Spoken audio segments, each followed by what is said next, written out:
A very good morning to one and all present here. I extend a very warm welcome to all of you to the third chapter of our Meet the Community initiative, the brainchild of our Secretary and Correspondent, Dr. D. Thomas Franco Rajendra Dev. For today's session, we have in our midst Mr. Sasikumar, who is here to address us on the empowerment of students to become global citizens. Now, I kindly request you all to rise for the Tamil Thai Varthu.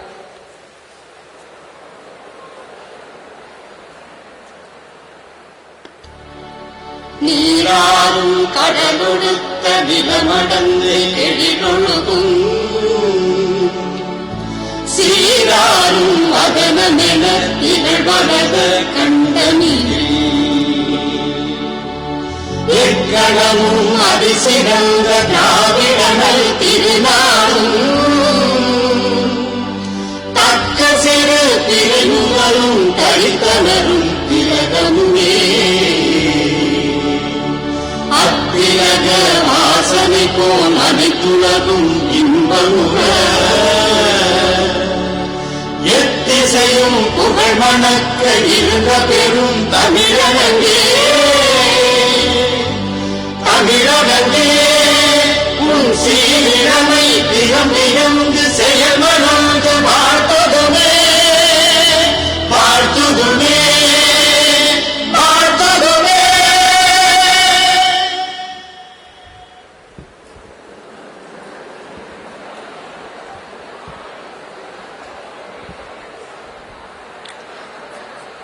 It is said that today, more than ever before, the globe is a part of our everyday lives.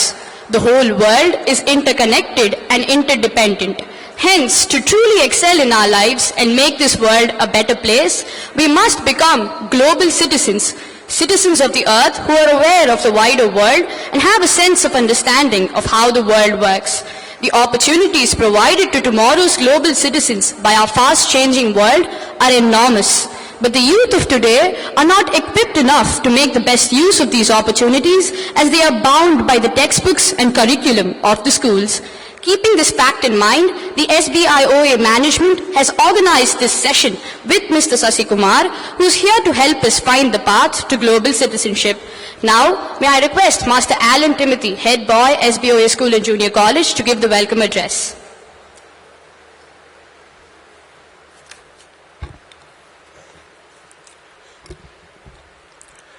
Only as high as I can reach can I grow. Only as far as I seek can I go. Only as deep as I look can I see. Only as much as I can dream can I be. Good morning to one and all present here. My name is Alan Timothy, and it is my privilege to deliver the welcome address for this morning's joyous occasion. I consider it a singular honor conferred on me to welcome our Chief Guest,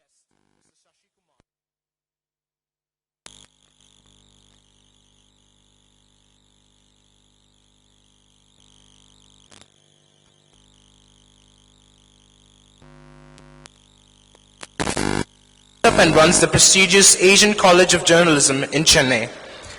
Having completed his graduation from Loyola College and post-graduation in history from Madras Christian College, he started his career in Doordarshan as a newsreader and producer.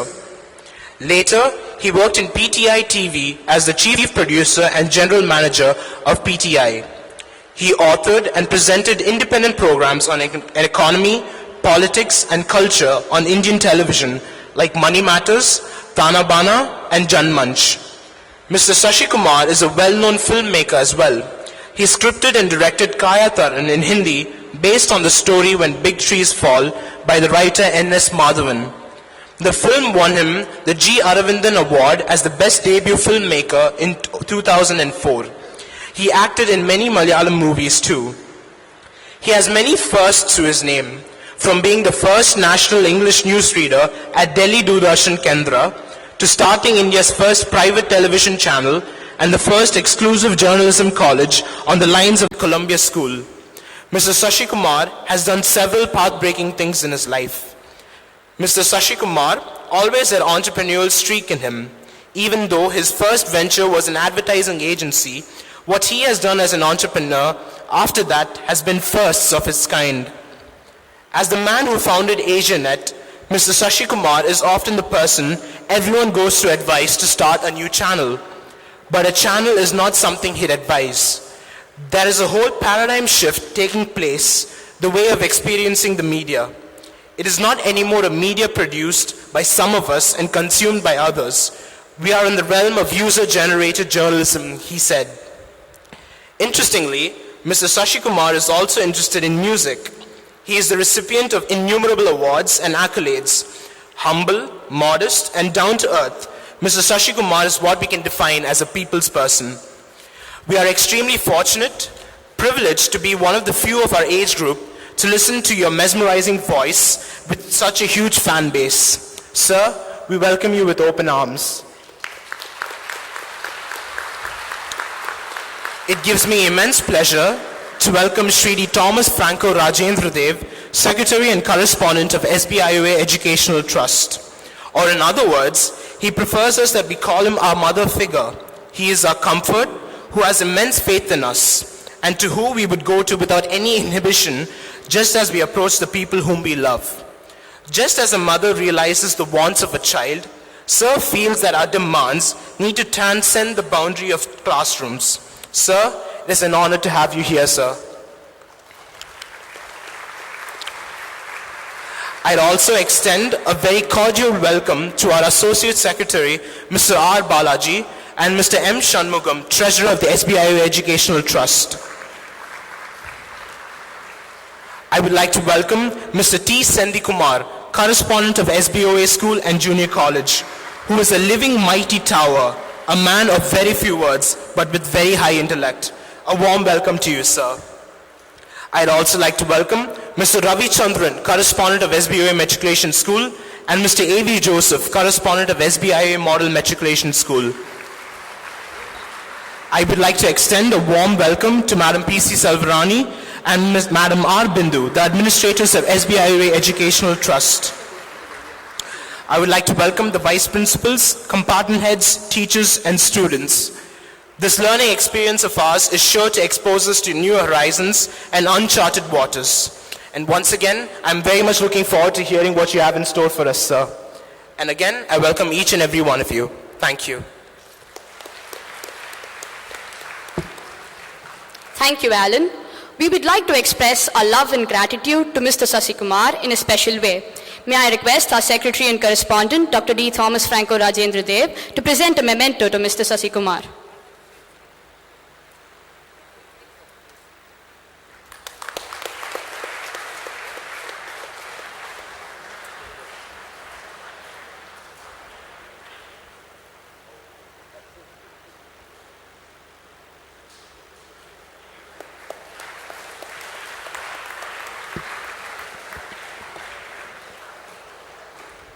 Thank you, sir. Mr. Sashi Kumar comes across as a...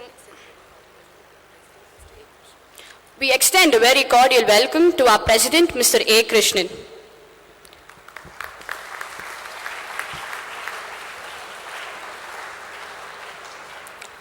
Mr. Sashi Kumar comes across as a multifaceted personality. He is a prolific writer, newsreader, actor, and playwright. He is the founder of Asianet and also the chairman of the Asian College of Journalism. He comes across as a charming person who can effortlessly stun the crowd. May I now request you, sir, to cast your magic spell this morning.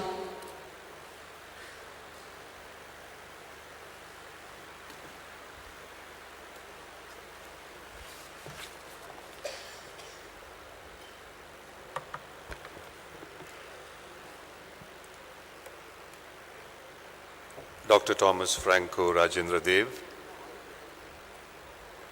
the President of this August function, other distinguished dignitaries on the dais,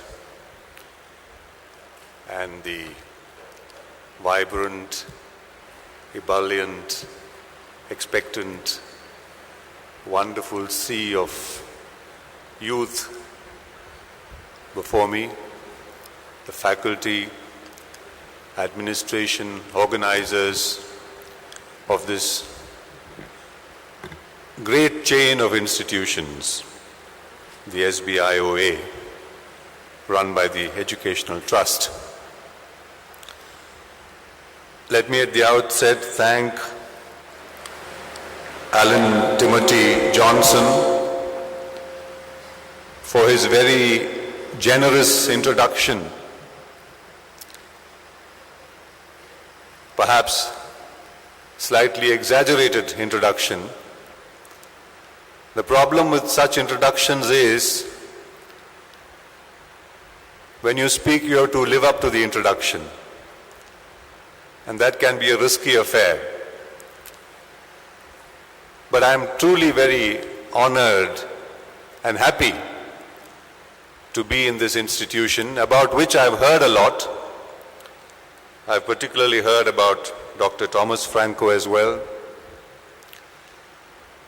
And the great strides made in the great cause of meaningful education by a very different organizational structure. Officers of a bank think about this idea, and over the last decades, 3 decades or so, have become a premier chain of institution in the school area in Tamil Nadu, and also I believe there's one school in Cochin. Education, of course, is the key to the future, because it is in youth that the future is invested. It is in youth that we rely for change, and it is in youth that we expect that corrections, challenges to the ills of our system will emerge as the youth turn into citizens of our country. We are living in both very challenging times and very fulfilling times. We are living in an age when we have supposedly moved from one era or one model of civilization or development into another model of development. When we have moved from the so-called industrial age to the information age. And therefore there is a great emphasis on information technology, on modes of communication, on modes of purveying and receiving information. And we are moving into what one might call a new media ecology. Today, information is not just a part of our lives. We are a part of information. That's the way it seems to appear. Because we cannot escape the overwhelming role of information and media in our lives. And in an information age, therefore, how is it that the youth, that is you, can make meaningful use of this emerging ecology to become enlightened global citizens? The word global is loaded. Global can mean universal. Global can mean extra-national or beyond the national.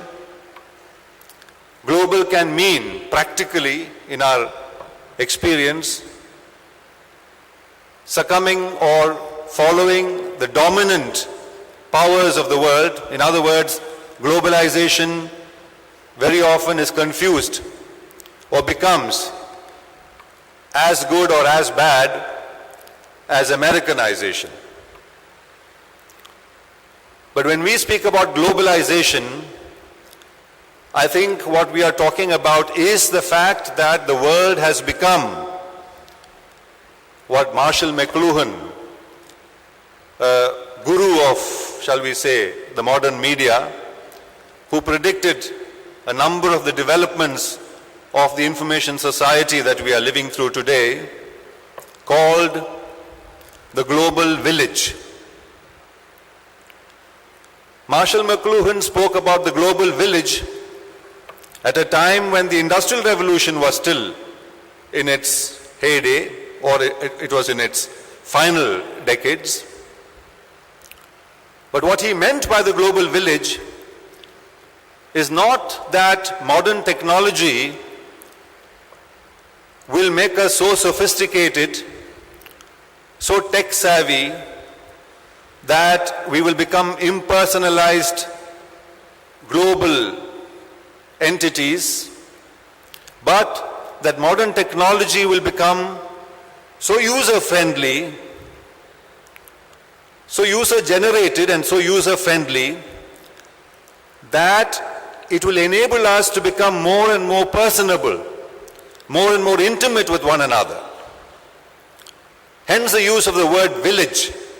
He didn't say that we'll become a global city or a global metropolis. He said a global village, because the characteristic of a village is that everybody knows everybody else. Everybody helps everybody else. There is a natural sense of acquaintance, familiarity, friendship, bonding, mutuality, help. So technology is supposed to make us global in that sense, in the sense of being villagers in a global scape, where we know each other very well, where there's greater fellowship, there's greater understanding, greater unanimity and consensus about what we should be doing and what we should not be doing, what is for the common good, greater public spiritedness, and greater intimacy of one another, knowledge of one another. Unfortunately, as we know, the actual practice of technology has not probably made us global in that sense. It has made us tech savvy. It has brought about technological convergence. It has brought about a fusion of various strands of our contemporary living experience. But it is globalizing only in one sense, really speaking. And that is the sense of making the entire globe a market. So you have a globalized market, and because you belong to that market, you are a globalized citizen. That is one way of looking at our current experience of globalization. What of course we need to aspire to, you as the future need to aspire to,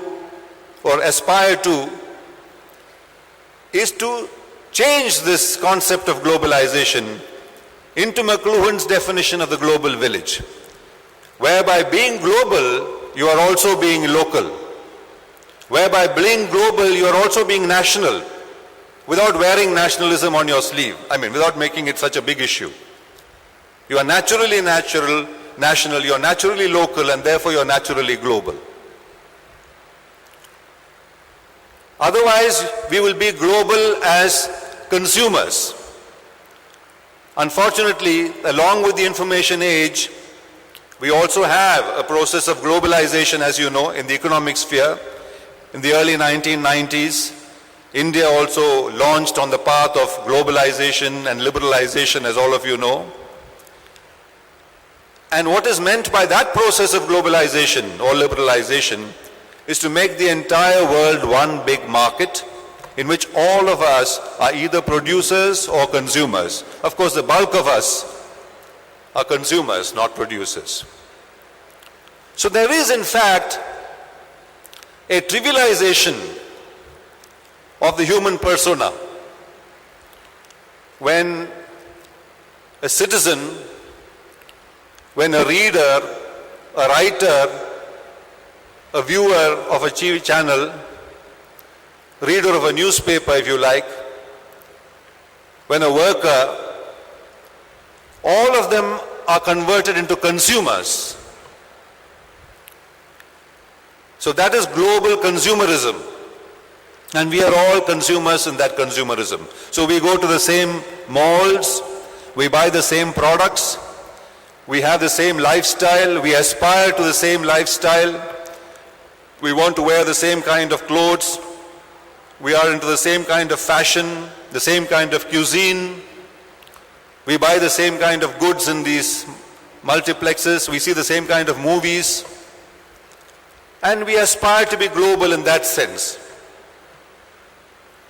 When I was a journalist, I happened to be in East Berlin just before the collapse of the Berlin Wall. You must have all heard about the collapse of the Berlin Wall, which was the end of, perhaps a signifying end, a token end of what we call the Cold War, the capitalism and communism and so on. You know, East Germany, like many of these East European countries in those days, was information protected because they were trying to prevent information from the outside world reaching there. So there was a big difference in the information regime that was in operation in West Germany and East Germany. So when I went to East Berlin, I found that in home after home, this was towards the latter part of East Berlin, East Germany, when the Erich Honecker government was on its last legs, I saw people were setting up these dish antenna and receiving programs from West Germany, television programs. This was when direct broadcast satellite technology had come into being, and therefore, if you had a proper C-band dish antenna, you could receive signals from the transponder from the satellite and watch it. And they were watching, most of them were, like today we watch certain serials, you know, which are compulsory viewing in homes. They were all watching a serial, an American serial called Dallas. Now Dallas is a serial, in your generation you may not have known of it, but your parents will certainly be familiar with this. It's a serial which is talking about an American family, or many American families, where there are relationships and problems and crises as in any serial. But the overall setting of the serial is of consumerism. Everybody is living in big mansions with big swimming pools, driving big cars, living very lavish lives. And so these East Germans who were information protected, and they had another system of government, a socialist form of government, where their education was free, compulsory and free, where they had free gas, free housing, pensioning. So all the workers' rights were protected. There was a state protecting the life of the citizen from birth to death, from the cradle to the grave. So they thought this is how the rest of the world lives. Because they were protected, you know, there was no information coming to them from they thought this serial is how the rest of the world lives. And that created a huge revolution of rising expectations, which also was responsible for the collapse of the Berlin Wall. So that's how globalization also comes about, because of sometimes false expectations, fueled by false concepts. So as I said at the beginning, globalization is a loaded term. And each of you must think this through in your own lives. You must think about when people say globalization. In fact, any term these days is loaded. You must be careful about interrogating those terms, challenging these terms, thinking about those terms in your own life, and arriving at your own conclusion about what the term means. Don't accept terms at face value. If you accept the terminology of an epoch at its face value, you will succumb to what is meant to be forced or what is meant to be picked up by that terminology. That's why I say globalization is a loaded term. But the globalization that we need, and which I hope you will think about and work for, is a globalization where we have a better, more equitable, more fulfilling, more understanding, more tolerant, less intolerant, more embracive, more inclusive, less exclusive global society. With that as a model of globalization, not as a consumer market concept of globalization, look around you and ask yourself, how much globalization do we have today? Or what kind of globalization do we have today? So you will find that while on the one hand we have made huge progress, economically, arguably, sometimes, technologically, certainly, we have not made progress or in many ways deteriorated. We don't have an equitable world. We don't have a sense of equality among different peoples, different creeds, different religions, different castes in our country. We don't have a sense of a right to the resources of the state, of the nation, equally among all the people. We don't have a sense of equity of nations. We have an unequal world. You have a unipolar world today, actually. And with Trump in power, I hope it doesn't get more unipolar, more acutely unipolar. So we have very difficult days ahead in many ways. And I can think of no better way to try and change this than for the youth of this country, particularly the privileged, the thinking, the intellectual resource of this country, the new intellectual resource of this country, thinking about these issues and challenging some of these issues in their own way. And that's why globalization and the need for you to become truly global citizens becomes so much more differently important. We have had a situation, as you know, in this country where there is massive unemployment, deprivation, inequality, caste differences, religious intolerance. You know, the Irishman was asked once whether trousers is singular or plural. He was not sure, like many of us. So he said, singular at the top, plural below. Which is true, that's how trousers are, right? It's singular at the top and plural below. So India is a bit like that.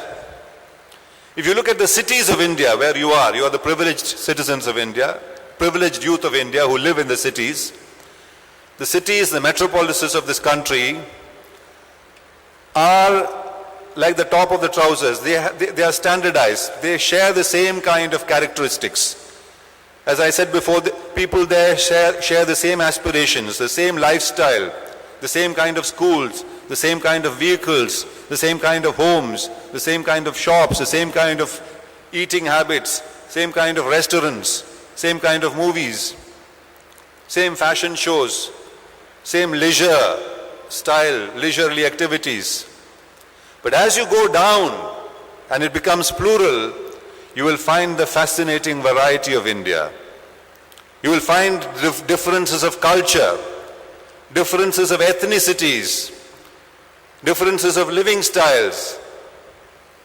And you will also find poverty, you will find deprivation, you will find want, you will find injustice, you will find that the law of the land is not applied, you will find khap panchayats or khatta panchayats in operation, you will find village landlords dictating the law, not following the law of the land.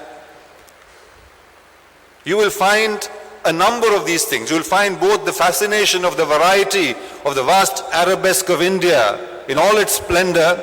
You will also find the writhing daily challenge that the people of our country are facing. How many of us know about these realities? We are not even national in that sense. How can you become global when you don't even know what is happening in the village 100 kilometers or 50 kilometers from this city? When we do not know the lives they lead, when we do not know their wants for centuries, not just decades, and when they flock to the cities and become our slums. We say these slums are such an eyesore. They spoil the look of the city. We speak about slum clearance as a great mission. So there is a big lopsidedness in the way we have looked at our own context. Unless you understand your neighbor, how can you understand the world? How can you be global without first being a Tamilian or a Malayali or a Telugu where you are, then being an Indian, and then being global? So globalization cannot be a quantum leap. You cannot frog leap into globalization one fine morning.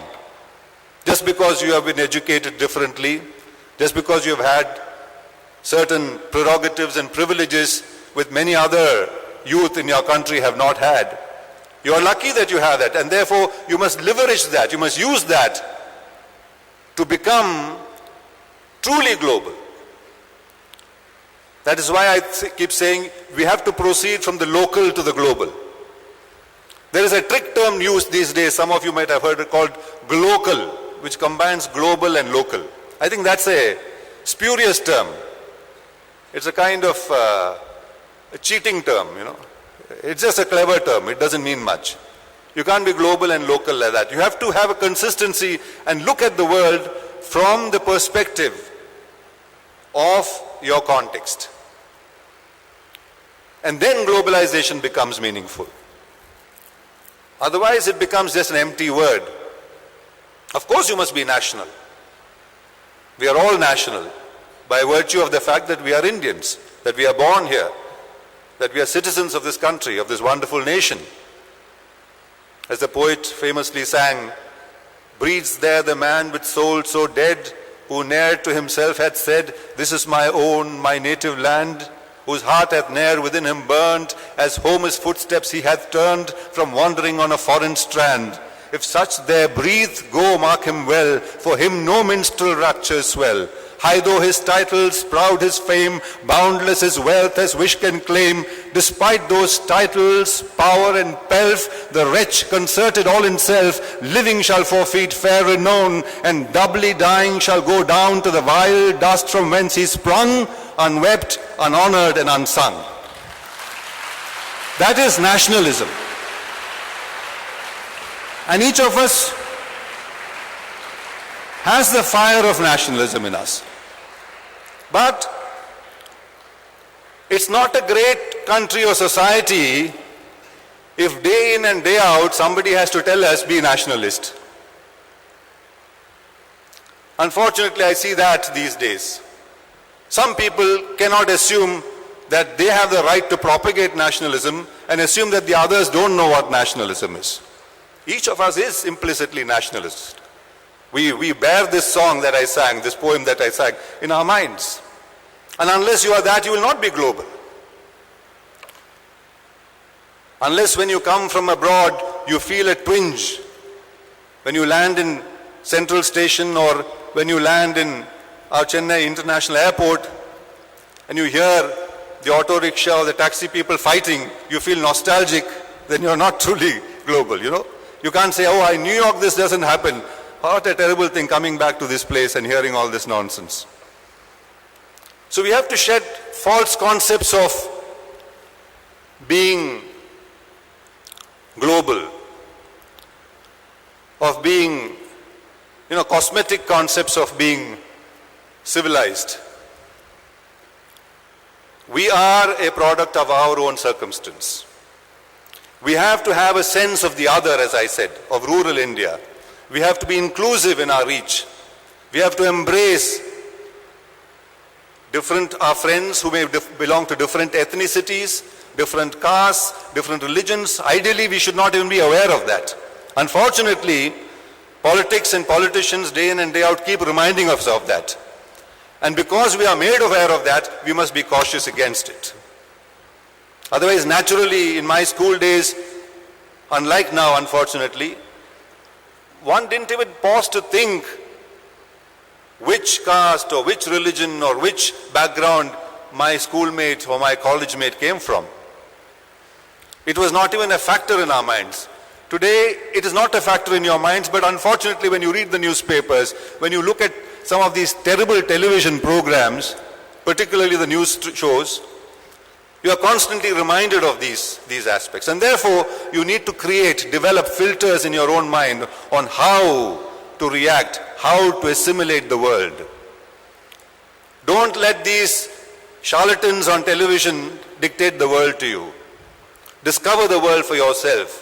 Discover your city for yourself. Discover Anna Nagar for yourself. I keep telling students of the Asian College of Journalism who say we are going in search of news. We have to go to the secretariat because we run a journalism school. To find news, we need to go there. I said, first of all, do you know the news of Taramani? Do you know what Taramani is all about? Do you know the geography of Taramani? Do you know the demographic composition of Taramani? Do you know how many people are fishermen here? How many people are in different trades here? Do you know what's the economic, the strata in which people live here? Do you know what are the issues of drainage here? There are civic issues. To be conscious of just your environment is not something you need to necessarily learn in a classroom. In a classroom you certainly read and learn a lot of things that you must carry with you. But you must develop this almost extra sensory perception, if you like, of your context. Because it is from then and with that you become a truly global person. And today, as you know, you are not global if you're not aware of your environment. If you're not aware of the ecological disaster that is staring us in the face. If you're not aware of the depredations, our use of our natural resources have done to our ecology and how it has threatened, in fact, the future of mankind. You cannot but approach ecology globally, right? But you can approach it with your own context. How can I contribute to lessening the great threat of an ecological, shall we say, apocalypse? And there again, if you look at it, you start looking at it, you will find how some nations dictate to other nations. How some nations who have developed polluting the atmosphere for several decades will now say nobody else should develop anymore, stop. So there are a lot of problems here. So you have to think this through. You have to look at all the issues and be aware of these issues. Cleanliness, these are all issues, civic cleanliness. So these are all issues of globalization. Because the environment is global, environment cannot be local. Environment cannot be, we cannot have a different environment for Chennai. So globalization means committing yourself to a common ecological future. It means having an ecological manifesto in our minds. And that is important for globalization. The problem is that today we live with, globalization also means arriving at an understanding of what is the truth of our lives, And in truth is a very, very, again, loaded word. And as young people, I think, you should abide by the truth. Like Gandhi did. Gandhi is a great example for us of that. Come what may, you abide by the truth. And truth is not fact. Truth is not reality. And truth is certainly not virtual reality in the age of digitization. Truth is not something which newspapers give you. Newspapers give you facts. Even history gives you facts, not truth. In fact, Plato famously said, poetry comes closer to vital truth than history. Poetry comes closer to vital truth than history, because you can write reams and reams of history. History is normally the record of the victor. The person who wins a battle writes history. And so the person who lost the battle is seen as totally inefficient, useless, uncivilized. That has been the trend. So you can write reams and reams of history and yet the truth will elude you. But in 4 lines of poetry, you can glimpse the truth.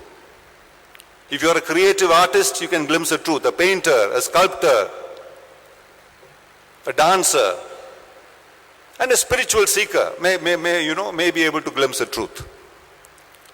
So there's a difference between fact and truth. We are in the age of facts. In the information revolution, we have a surfeit of facts. We have an excess of facts. Day in and day out, we are lambasted with facts. On your computer, when you drive, you're seeing hoardings with all these advertisements. On the television screen, in the cinema, with your iPhone, iPad, Twitter, tweets, Facebook, Snapchat, all the social media, the whole gamut of social media, which all of you are digital natives. You are digital natives. Unlike me, it takes me some time to figure out all this. I find that my grandson is doing it far more efficiently than I do. My grandson, who's only 4 years old. So, you have facts at your fingertips. You just need to punch in and you get the facts that you want. But truth will not come to you like that. And you should be in no illusion that if I have all the facts, I have all the truth before me. Truth comes to you when you make the quest to arrive at truth. And when you make that quest, you will find that the world is global, really, in the true sense of the term. You will find that the divisions, the disparities, the classifications, the categorizations that we make, the hierarchies that we create are all man-made. And they are made for good part by this unholy alliance of the politician and the media. Although I am from the media, and because I am from the media, I have studied this, I have looked at this, and I am able to say it with some sense of assuredness. Today the media is becoming as much an ecological pollutant as anything else. If you look at prime-time news television, it's very difficult. So another filter that you need to keep applying is not to accept everything that is appearing in a newspaper or is told to you on a television channel at face value. There was a time when one could do that. But today you can't do that because each of that comes with an agenda. There's a purpose, there's a reason why some people are saying what they are saying and trying to pass that off as the fact, as the truth in fact. Obviously it's not the truth. It's not even the fact in many cases.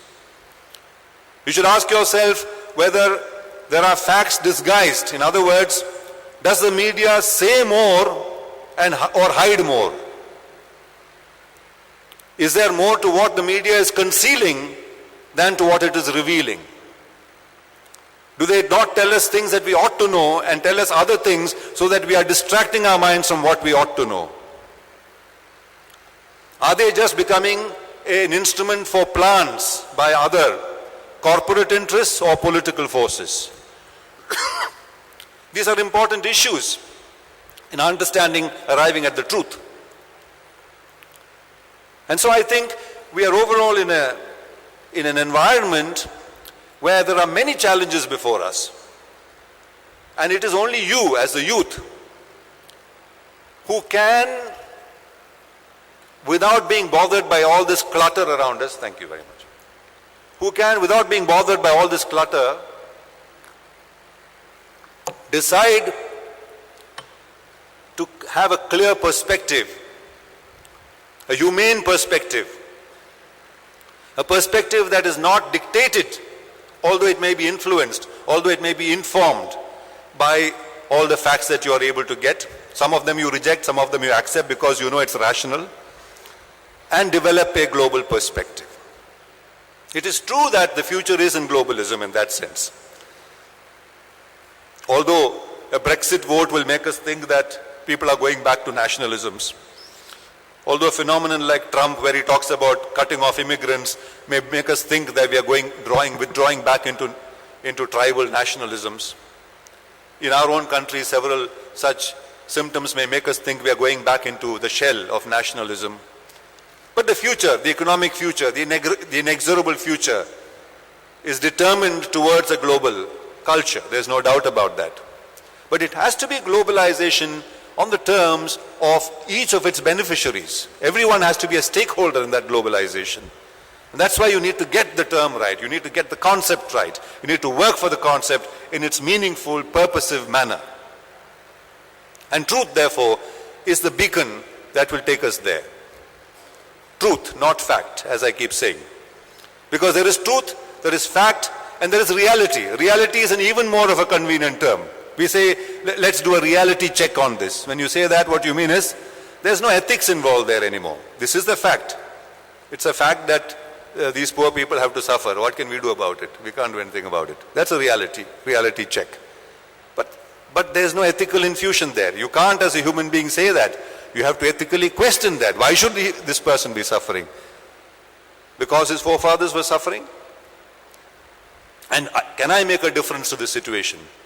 Why is the current political dispensation or the democracy that we have not capable of handling this? It's the inadequacy of my own forefathers, and therefore can I as a youth today begin to make a change in that situation? Therefore you begin to recognize truth. And you do that, of course, by reading and writing and all of that. In fact, Gandhi's weapon of satyagraha, it was globally a unique weapon of satyagraha, using truth as a weapon. He says he arrived at it in his experiments with truth, in his autobiography. He says he arrived at this concept of satyagraha through his writing in his various, he was at one time editor of many journals, among them Indian Opinion. So he said in his writings in Indian Opinion, it was a kind of conversation between him and what he was writing, and he arrived at this idea of satyagraha. And he molded it into a moral, a spiritual weapon. And that defeated an entire empire, a British empire. They had to leave this country. So truth has that kind of power, proven power in our context. Provided you steadfastly, without wavering, keep that in constant focus. That is truth. In the Indian system of understanding the world, there are supposed to be 4 ways of understanding the world. One is pratyaksha, that which is obvious, that you see, These are so many thousand students sitting before me. It's obvious to me. And they're all wearing lovely blue uniforms. Pratyaksha, that which is obvious. Then comes anumana. Anumana in Sanskrit would mean that which is deduced, that which you infer from something.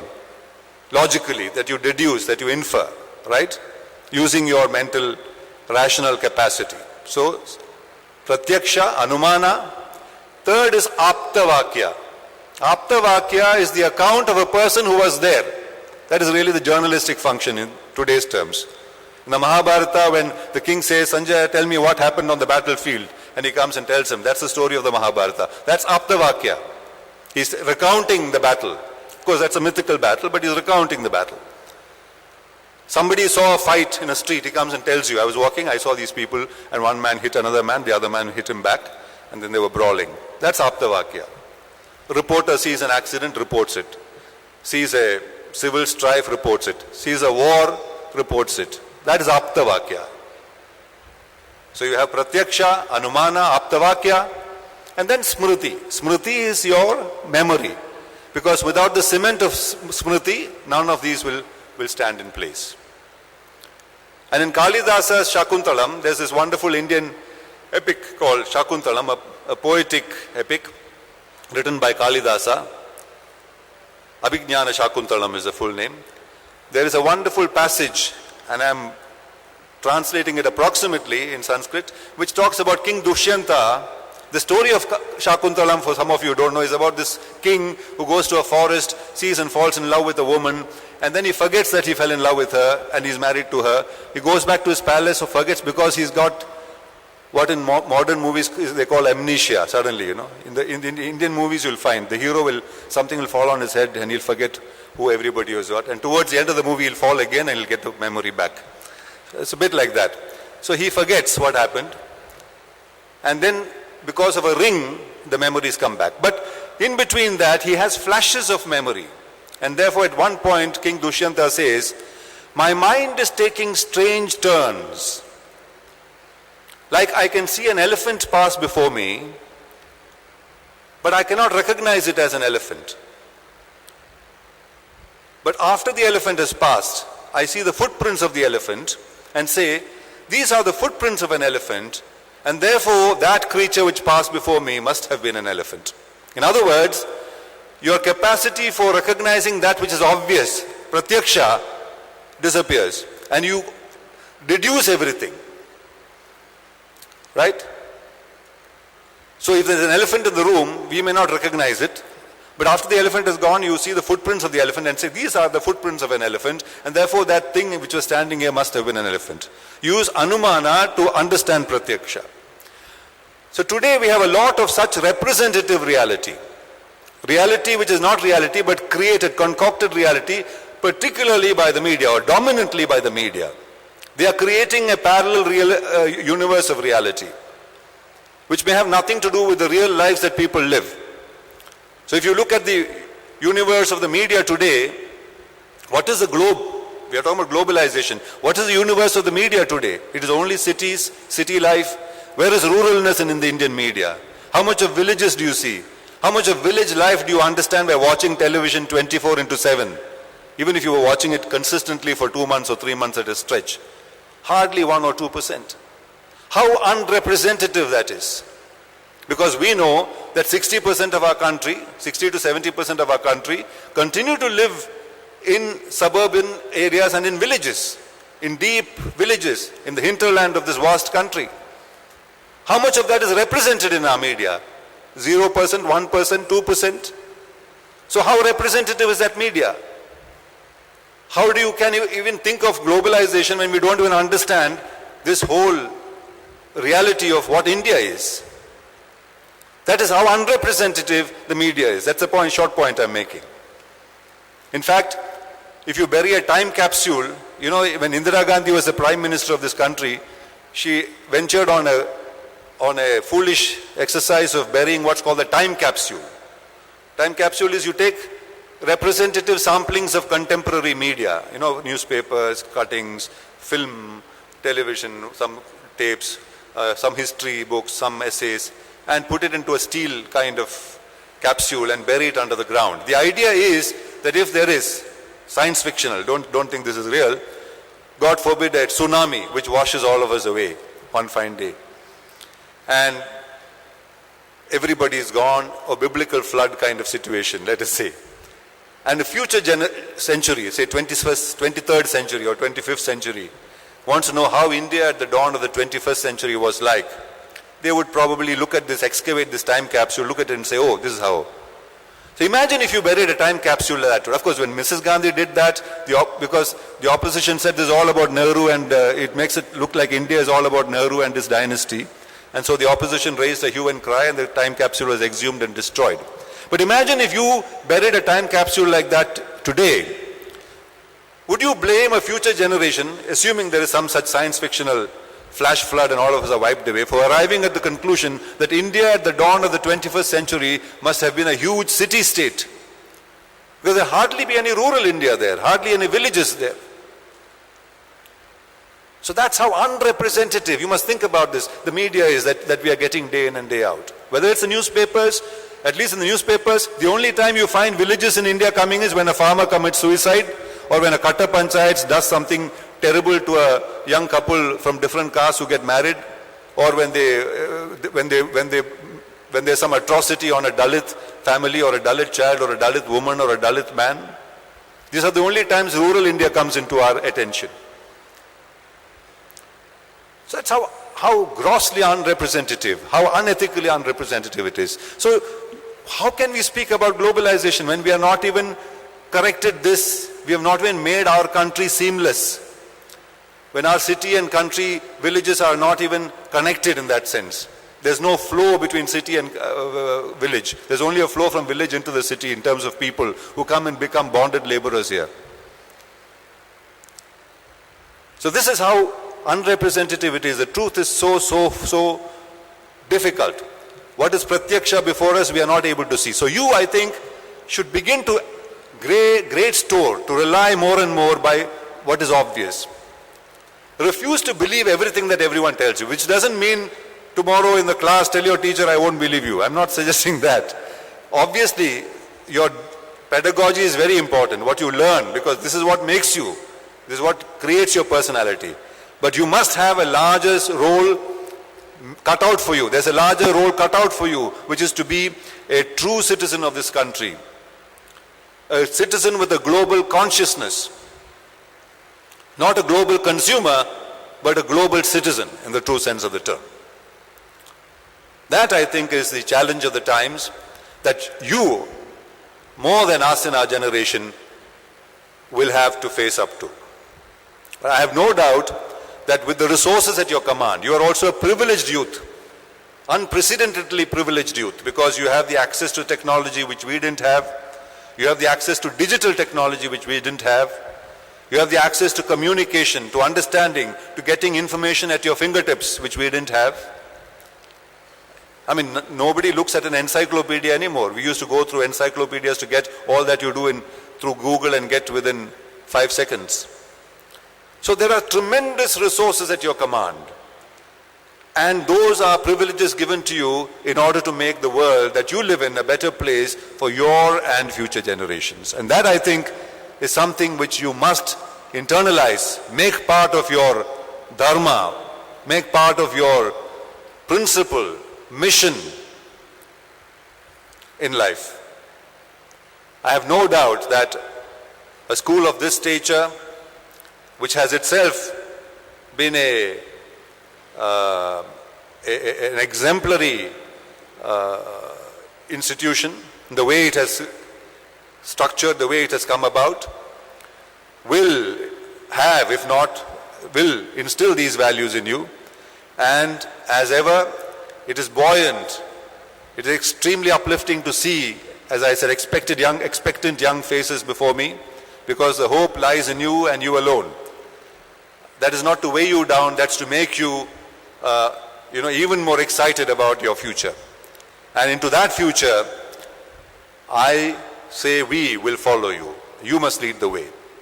That is the way the future will evolve. That is the way globalization will evolve. That is how globalization will become a meaningful term in its own right. And for that, one has to have an inclusive society. You must be aware the sense of the other. That's how I paraphrase it. You must have a sense of the other person, of the other situation, of the other problem. Not just be blinkered in our own lifestyle, our own space, my own convenience, my own problems, what I need. You must think of the other. Be consciously aware of the other, particularly in an unequal situation like India, where, as the poet said, full many a gem of purest ray serene, the dark, unfathomed caves of ocean bare, full many a flower is born to blush unseen and waste its sweetness in the desert air. There are several such gems, several such flowers, less privileged than you, who you must include into your process of taking your society, your people, your nation on the path of true globalization. Thank you very much.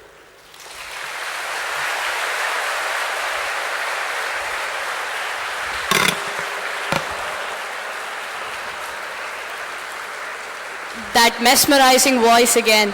The pin drop silence said it all. The magic spell has really worked, and it's going to take some time for us to return to the world of reality. Thank you, sir, for enlightening us on globalization and looking at it in the true sense of the term, and the effect of the media on us, and the need for evolving a clear perspective and then to develop a global perspective. Thank you once again, sir, for that speech, which was very impressive.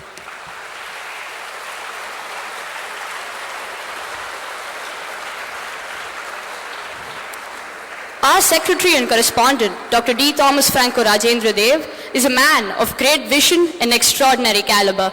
His belief that the real world can teach students much more than the classroom is the main motive behind this Meet the Community initiative.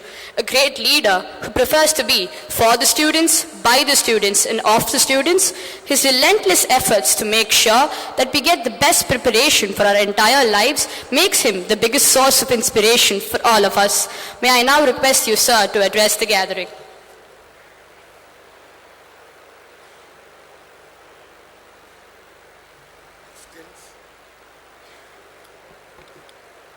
I was expecting that the children will be asking questions to Mr. Sasi Kumar. that you should do that at least after I finish. I'm not going to take much time. Our President, Comrade Krishnan, Management Committee members, Mr. Sasikumar, and my dear students. It had been a dream for me to meet Mr. Sasikumar, and it has been a great opportunity to hear him today. I joined the bank in 1980 in a place called Tunsang at Nagaland. Those days only Doordarshan was available, and I used to listen to his presentation titled Money Matters. He talks the same, he looks the same, even today, only thing the beard has become white. And from that time onwards, I had been his admirer. What Alan Timothy told was not just exaggeration about him, he has much more he has contributed to this society. With Asianet as founder, he could have continued, but he has chosen to educate the people to get into journalism. I feel that journalism is very important, and many of our children have to come into journalism. I know that Dr. Indra Jairaj used to tell me that one of our editorial team member in Voices from Metric School has become a journalist. Sir, we have started children's magazine run by children with the editorial team in all our schools. And they bring out very nice magazines. Some of them quarterly, some of them half-yearly.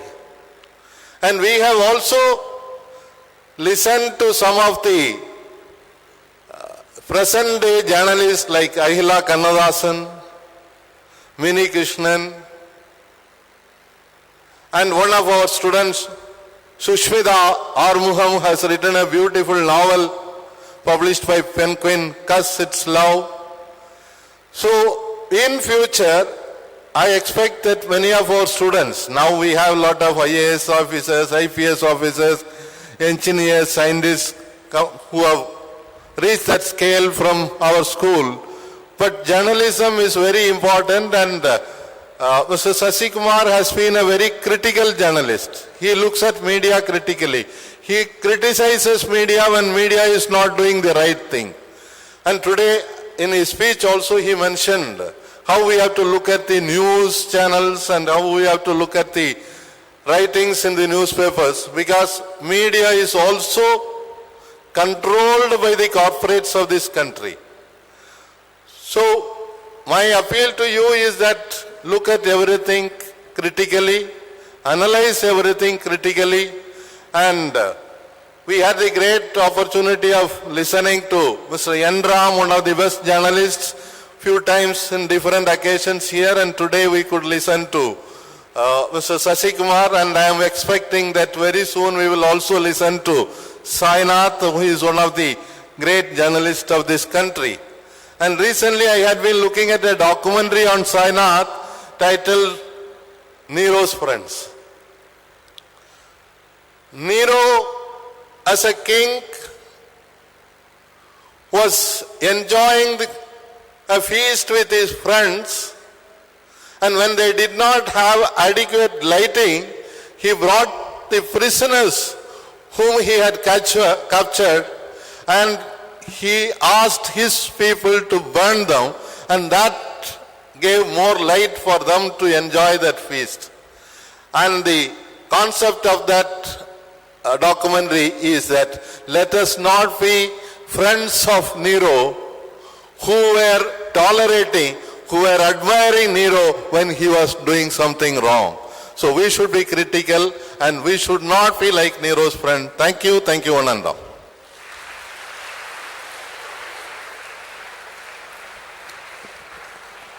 Thank you, sir. We can take a couple of questions. If you do have any, please raise your hands and the mic will be passed to you. Any questions?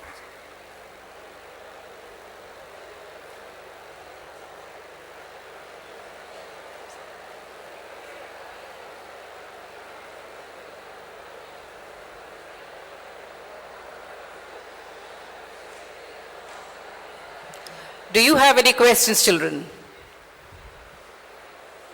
Each school at least one.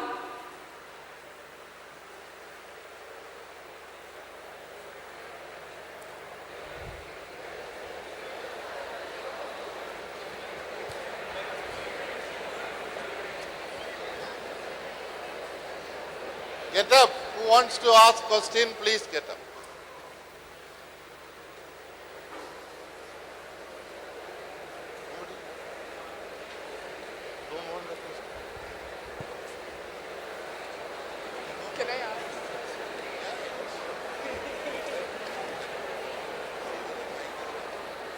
Hello.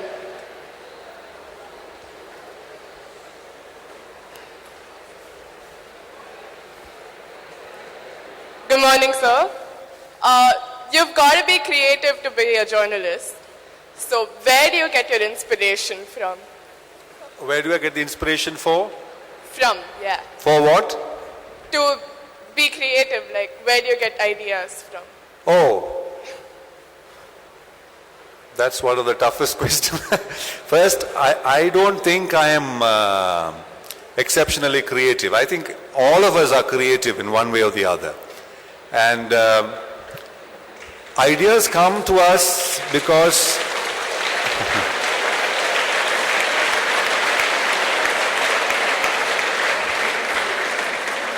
we are thinking about issues. I think when you think about something, ideas naturally come to us. And how do we then express it in a particular way? There are two things about creativity in my view. There is creativity which is self-fulfilling, and there is creativity which you want to communicate. So very often, suppose you ask a poet, if you're being creative just for self-fulfilling, why do you publish?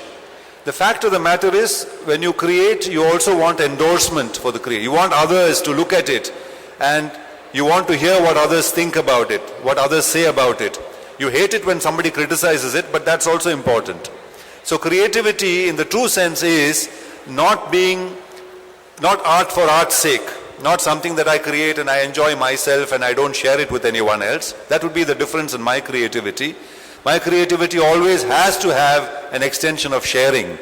And that sharing may mean appreciation for what I did, condemnation of what I did, criticism of what I did, pointing out faults, or praising me for what I did. But unless there is a community in the process of creation, that creation becomes shallow, is my view. So even if you're a painter or a sculptor, which are individual acts, it's when somebody looks at the painting that the painting acquires significance.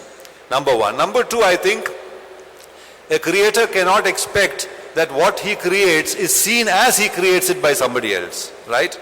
There's a wonderful thing that the birth of the reader begins with the death of the author. In other words, I write something, somebody in this, a student of yours wrote a novel, she writes a novel, or I write a piece of non-fiction. Once I write it and it's out in the public realm, it's up to those who read it, each and every one of you reads it, to become creative readers. How you creatively invest in the process of reading. You interpret it differently. That may not tally with my interpretation of it. That doesn't matter. That's the process of true creation, which is open-ended. Its meaning is open-ended. And therefore, creation has to have these two aspects in my view. One is, it should have a sense of sharing. It should have a sense of polysemy, is a word, that's a difficult word. Sense of different meanings, open to different meanings and different interpretations. I hope I answered your question in some measure. Yes, you did. Thank you. Thank you.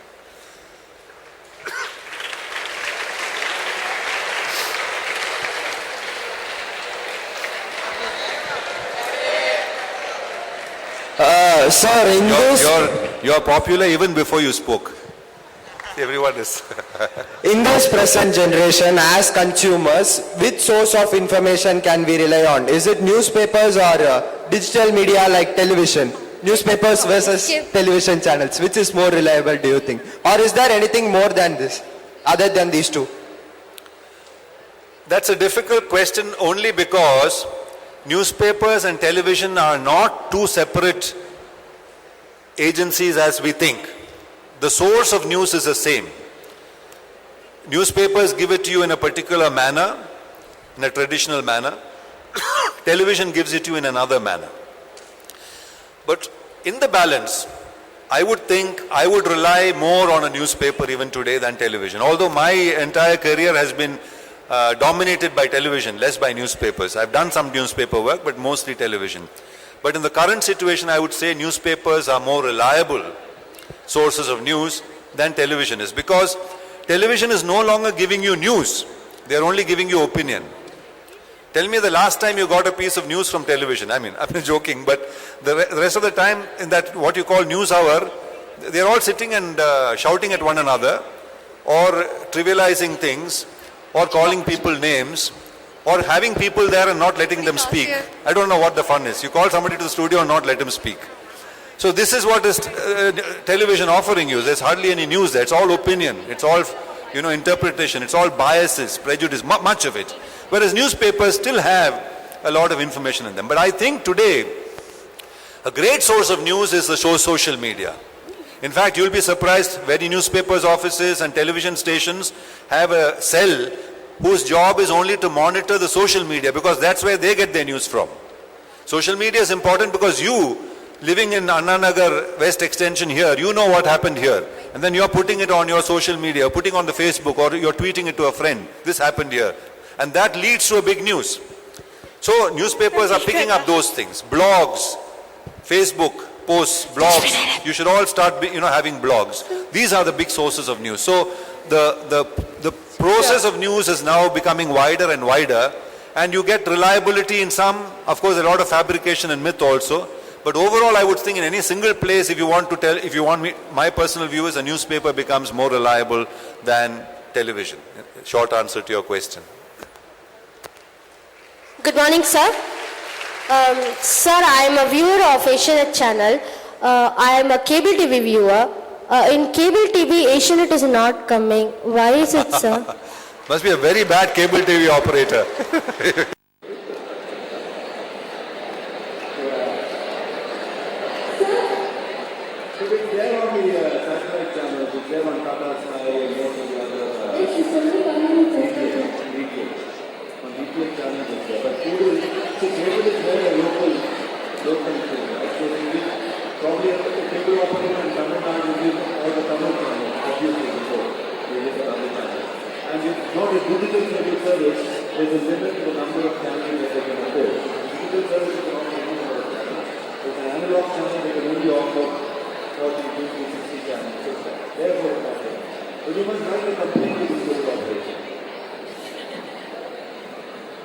Good morning, sir.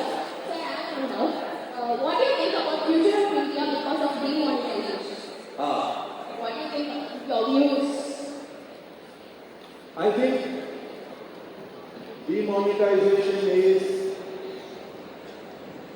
chasing a chimera, as Professor Prabhat Patnaik has put it very eloquently. If the idea was to remove black money, nobody can follow with that idea. But you cannot, the process of going about it was obviously very flawed, and I also suspect was with political motives, with narrow partisan political motives, because of certain elections coming and so on and so forth. So demonetization has obviously caused a huge, shall we say, problem, particularly in rural India. I mean, how much of our population is even in the banking circuit? How many of them are going to a bank at all? And we have, from the finance minister down to others, saying this is also a process, we're already a process of going into a cashless economy, where you can use your plastic credit card. How many people in this country use credit cards? So it's a mockery. As one of the leaders said in Parliament, this is like Marie Antoinette in France, when there were riots, because there was no people were standing in Marie Antoinette said, if there's no bread, people are causing riots. If there's no bread, give them cakes. That's how unrealistic she was. She didn't know what was happening there. So like that, you say, if you don't have 500 rupee notes and there's a problem of currency, give them plastic. It's a total disconnect with the reality of India. And I think it's causing huge distress. Today you saw what the Supreme Court had to say about it, while quashing the petition to close, cases that have come up in various courts against the hardships that people are experiencing because of demonetization. The government tried to say those cases should not be entertained. Supreme Court refused to say those when people are indeed undergoing huge hardships. So demonetization, I think one of the politicians in Tamil Nadu put it quite well also this morning. It's a case where the operation is, even that is doubtful, even if the operation is successful, the patient will be dead. So it's a strange case of how you go about creating something. Your stated objective is one, but the route that you've taken will not get there, and within the process cause huge hardship and a lot of inconvenience. Inconvenience is the mind word, particularly to rural India. When harvests happen, all of these harvests are actually cash transactions. People come and lift the stock, pay cash. Now you can't pay in cash. That is one problem. Secondly, I've been hearing anecdotally but increasing evidence that yesterday somebody told me that he got, because someone had to repay him, I won't mention who the person is, a cash amount of 1.6 lakh rupees, and he got it all in 2,000 rupee notes. Which means the new demonetized currency is becoming the new black money. I mean, even that is parallelly happening. So every which way you look at it, it seems a mockery. And I don't think people are going to accept this in the long term.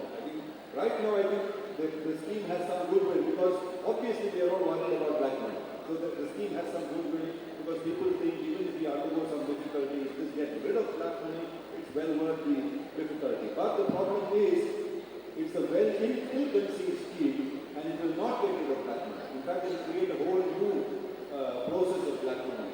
And that's what I think the evidence on the ground seems to suggest. Hello, sir. Good morning. Yeah. Can you raise your hand? Where are you? Oh, yes, please, I can see you. Sir, my question is a little philosophical, actually. You suggested, you mentioned in your speech, that our opinions are actually reflected by things that we see. They are sometimes facts, sometimes they are other people's opinions as well. So what, according to you, is the best recipe to have an opinion which is possibly true or closer to truth? Like the best opinion. Truth can never be achieved. Truth can only be pursued. The quest for truth is what I said. You will never attain truth.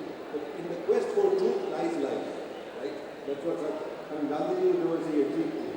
Use Satyagraha as a weapon towards because what you consider truth. And the truth will vary as you go along. It doesn't mean the truth changes, the facts change. The facts change and create a particular circumstance, a particular constellation of facts, create a particular objective reality. So that keeps changing. And you are informed by different people, like I said, media, by your friends, by your classrooms, by social media, which allows you to determine what is going on. But you should have no illusion at any point of time that you can be objective. Objectivity is a foolish word. You can try to be objective, but nobody is objective. And objectivity is not even a desirable qualification. Suppose a powerful man is beating up a weak man, you cannot be objective and say we should give both of them equal say. You have to take the side of the poor man. So there you cannot be objective. If a powerful nation is bombing a smaller nation, you cannot go to the UN and say, let us hear both sides and take a balanced view of it. You know what will happen, but you have to take sides. So sometimes taking sides is a truthful thing to do. So we should not confuse truth with objectivity. Sometimes bias is important. To be biased on the right cause is important. Not biased on the wrong cause. So it's a case-by-case call. You can't say. So it will depend, as I said. That's why you keep your eyes and ears open. You must be intensely aware of your context, and your path of truth will keep opening up as you encounter each of these situations. Good morning, sir. Sir, Narendra Modi has got a new rule about the banning of 500 rupees and 1,000 rupees note, and middle class people are getting affected. What's the view about it? Who is bringing, sorry? So Narendra Modi has got a new rule of banning 500 rupees and 1,000 rupees notes, and middle class people are getting affected with that. I thought that was the question I answered, the demonetization. Is that same question? That government of India has got these, or new 500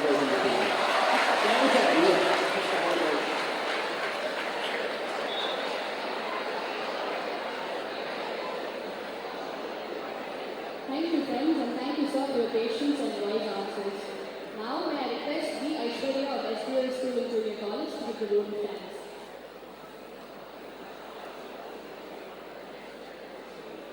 Thank you. Two words that make our hearts ooze with happiness.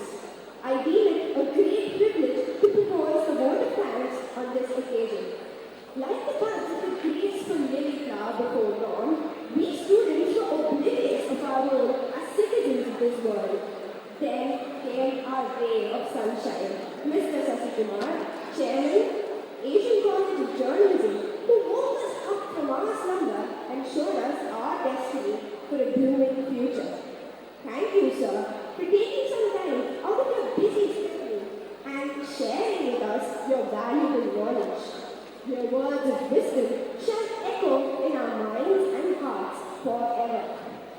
Next, I would like to thank Mr. A. Krishnan, President, SBI OA Educational Trust, for gracing this occasion and making it truly memorable.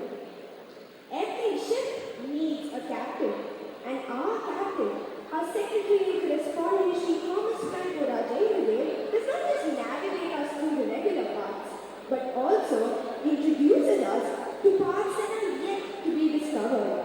Thank you, sir, for facilitating this opportunity, which has made us discover new paths. I would also like to thank Mr. R. Balaji. It has been a great source of strength to our students. It is my pleasure to thank Mr. Shanmugam for being with us this morning. And of course, it is my delight to thank Mr. P. Sendikumar, our mentor, philosopher, and guide. I would also like to thank Mr. A.D. Joseph for being with us this morning. I would also like to thank our administrator, Mrs. Selvarani, and Mrs. Bindu, who have been a guiding light, and without whose untiring support, this event would not have been possible. It is my absolute delight to thank our strong pillars of support, the principals of the three schools, without whose contribution this program would not have been possible. I would also take this opportunity to thank the vice principals and compartment heads for their relentless cooperation. I would be failing in my duty if I do not thank the teachers for their constant guidance and support in putting this event together. And of course, I would like to thank my fellow students for being patient listeners. Last but not the least, I would like to thank the technical team for providing us with this comfortable venue. Thank you one and all.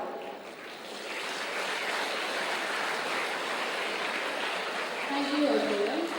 That brings us to the end of another inspirational and really helpful session of the Meet the Community initiative.